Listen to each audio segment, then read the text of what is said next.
Super fresh.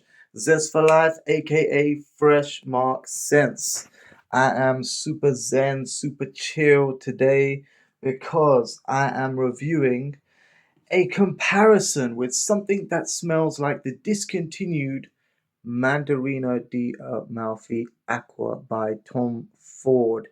Now, I have this fragrance, so I can directly compare this with the new fragrance, Low Agua Drop. A very fresh perfume, also with the heart note of orange blossom. Now, just because it has the heart note of orange blossom doesn't mean it's going to smell the same. I remember what Tom Ford smells like, so I'm going to spray it on this arm right here. And I'm gonna spray the other. Okay. I remember it lemony, fresh, musky. The civet made it masculine. What's coming to the forefront is the musk, civet, and lemon combination. Then there's a definite bright orange peel zest. Some people say it smells like soap and orange peels, but I think that's a mix of wildflowers, clary sage, and orange blossom, which for me is quite apparent. But when mixed with so many other notes, it can confuse people. But I think that it's a very fresh, aquatic, bright, tropical fragrance that feels like you're jumping into the ocean. You have the bright, sparkling nature of amber in there and musk, and the warming nature of the fruity orange and civet gives some deepness. It feels like there's a woody note in here, but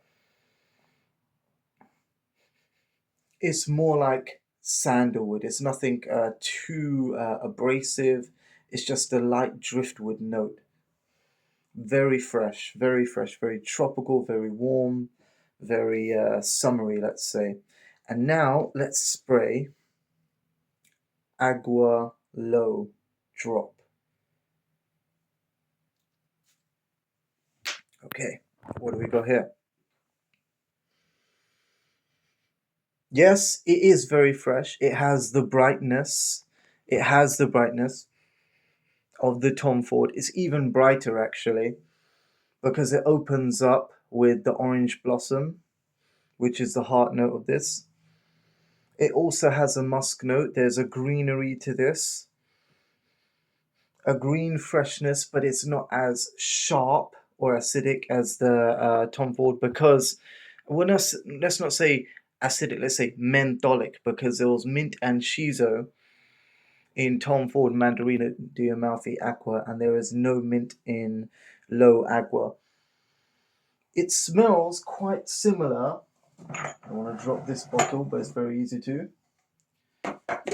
Smells quite similar to Tiffany with Love for Men. This is quite hard to find actually because you don't look for men's fragrances in Tiffany a lot of the time.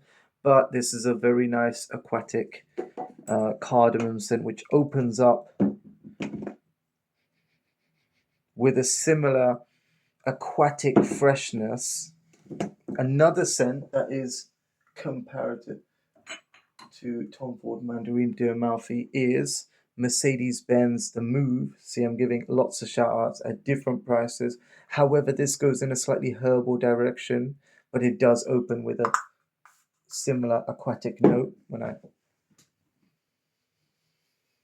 Similar aquatic note, but is sweeter and less natural. So low is more natural and refined and well blended to give a brightness to the composition, whereas Mercedes-Benz The Move opens in a bright aquatic fashion and loses that in a herbal direction. Nonetheless, that adds a natural facet to this synthetic perfume and makes sure it doesn't become annoyingly synthetic. I still enjoy Mercedes-Benz The Move in summer because it's a great cheapie. I got it for about £30, so it's not dirt cheap. But oh, actually, I think I got £6 off that. Yeah, Yeah, it was about 20 something pounds. I got it for really cheap. I got it between £24 and £30. So it's pretty cheap compared to Tom Ford and this Tiffany for Men, which was £80 for 100 ml. But that all aside, low Agua drop is quite pricey actually. It goes for about 186 for 100 ml, which is a better price than the 50 ml, which I pretty much forgot. You can check that out on the website. Low Agua drop. Agua drop. Now, this has the brightness of Tom Ford Mandarina de Amalfi. It has the natural nature of it. It has that orange. It doesn't have as much as a zesty lemon, of a zesty lemon. Got caught up in my zest there. Z's and theirs. Very confusing nowadays. So, wow, what do we get from this? That's different. Another comparison that reminded me, just because, well, not just because it had um, ambery nature, a tropical nature, a bright nature, and orange blossom. This isn't as tropical, but has the bright musky nature. Another last of the world stock, Amber Porhom EDT, unfortunately discontinued. I have it right here. Mm, yeah, some people who swear by this. This is actually told. Well, it's actually labeled as a very unisex scent because it can have a very feminine direction because it's light and musky. But last time I remember somebody was wearing it, I asked them what they were wearing, and it was actually a boxing coach. So yeah, you can't tell him twice that he's not masculine. Like, we just KO you in 2 seconds for thinking that. Um, uh, this is very because I recognized it and I asked him, oh, wait a second. But yeah, he's taken a bit back because I was pretty much a random asking him that question. It was the first time in boxing class. Yeah. Hmm. So this is bright, musky, and it shares the cloudy musk note of Agua Drop. And I think that's why I'm loving it because it mixes the bright orange and musky nature. It doesn't have the civet, which is a slight leathery, animalic note that just brings the tropical brightness and warmth all the way down to the masculine base of a fragrance. I think great fragrances have to have a base, either being woods, musk, or even like a solid vanilla note. Like solid vanilla note would be uh, Dolce Gabbana Velvet Amber Sun. And I say that because it starts with vanilla and then it opens up the vanilla into a smoke and resin note. So it tries to find the deepest note of that note, and that's the base value, let's say.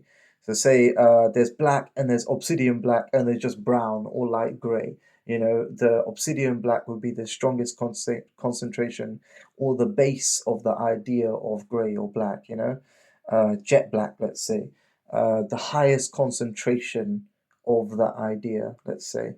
I'm probably getting into well, abstract ideas here, but I'm trying to clarify something that's when you want to ground a fragrance, you find the deepest part of that fragrance and use that as the final level of which the fragrance goes from bright to dark. So I think that Tom Ford Mandarina de Amalfi's Aqua Civet note. The civet note is what grounds this fragrance. And could I say that this fragrance is grounded?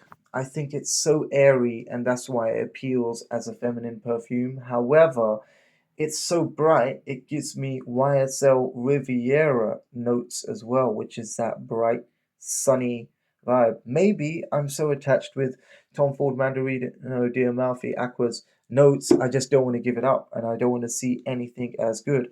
But I'm seeing discontinued vibes from the musk and the amber, the the tropical note, which is bright like this, but it still holds its own as a bright perfume, similar to this, the Low Agua. Mm, it's got that brightness. It's got the same brightness as a Tom Ford. However, is it worth replacing something that you already know and love?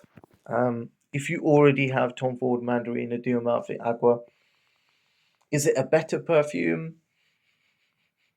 I think it probably lasts longer because you can spray Tom Ford Mandarina Diamalfi at the beginning of this, like I done it at the beginning of this video, it's 10 minutes now. Advantage of selfie, I can see camera closer, yep. And it kind of fizzles out. It doesn't last as long as you want it to. When I originally wore Tom Ford Mandarina Diamalfi Aqua, I used to wear it a lot of the time with Versace Dylan Blue to give that deep dive into the ocean feel with the Versace Dylan Blue, and then the brightness on top from the Mandarina Diamalfi, that sparkle. So that's what I missed. I missed the juxtaposition of both. And I think when you just have the light, it's very easy for it to fritter away. And I think that I was probably increasing the longevity of the Tom Ford Mandarina Diamalfi Aqua scent, is quite a long word, with the papyrus and saffron and vanilla and frankincense in Versace Dylan Blue. So I think wearing them simultaneously sort of slightly amplified the effects through juxtaposition. So it's like adding a little bit of salt to your milkshake to taste the sugar. So yeah, I don't think Mandarina Diamalfi Aqua lasts as long as I thought it did. And Low Agua Drop really projects in a way that it's acceptable now. Like it projects like a Lamel perfume. It's soft, it's powdery, it plumes quite a bit, but it's not offensive. And I think to some people, if you wear a lot of the Tom Ford Mandarin Diamalfi Aqua, because it has the wildflower, because it has the musk, the civet, and I'd say the most problematic note is the mix of shiso in this that some people might find like a little bit tingling to their nose, and it will make it less mass appealing, but I think it adds character and adds direction to the fragrance. It adds a 3D effect. There's a refreshing effect and there's a soft effect to Tom Ford, whereas Low Agua Drop just has the soft effect. It's bright, it's soft. I wouldn't say it's masculine in comparison, but it's doable. It's doable. It turns a little bit more feminine over time because it loses its herbaceous um, effervescence and leads into a more cloudy, engulfing um, orange blossom scent, which, because it doesn't really have a grounding, it doesn't, I don't think it strikes me as a masculine perfume, but you can wear it as a man if you like. I'm not judging anything. I'm saying that it's a truly unisex scent, and I just don't think it has as much of a masculine vibe as a Tom Ford. That's all I'm saying. But that is my review on Low Agua Drop. That was quite comprehensive. I went through quite a few different fragrances over here just because the comparison was on my mind and I had to have all these perfumes with me just to really make sure I made the comparison clear that it does share facets of all of these perfumes. And I think that this is a valid comparison, really. But if you want the real thing, I mean, you're going to have to search for Tom Ford Mandarina Diamalfi. But if you're okay with more floaty fragrances or fragrances that don't have a base, I think this is a great summer perfume because summer perfumes they sort of waft in the air so much you would never really smell the base unless you were up in close in person. And say with Versace Eros, which is one of my favorite summer perfumes or favorite perfumes of all time, you can smell this straight up, and you just get the mineral freshness of cedar. You wouldn't get a resounding woody grounding of the perfume. So this is an example of a perfume that doesn't have much of a grounding or foundation, and it's still masculine. But I think it's masculine because it has some roughage to it with the mint. Well, it's not a rough perfume, it's a very soft perfume, and I think it has a unisex vibe as well. I think this can actually be worn by a woman with confidence, but because there's so many men that recognize Versace Eros, you can't really get away with that without somebody recognizing that you're wearing a man's perfume as a woman. But then again, this is a perfect example of a less grounded perfume. So go for it if you like those kind of tropical warm perfumes. I'm definitely going to wear it. I think it's a fantastic perfume. I think the blend of this is what makes it, it sets it apart because you can throw a lot of notes together, but if it doesn't transition nicely from one note to another, you're not really wearing a niche perfume. You're just wearing a blotch of ingredients that you've happened to pick up the smell. I think the art of perfumery is really making something that transitions from one thing to another, or even if it's linear, it's going to be something that evolve slightly on the skin to give the desired effect and really make you picture the desired image of the lifestyle that perfume is trying to portray. So whatever you do, people, stay free and stay fresh.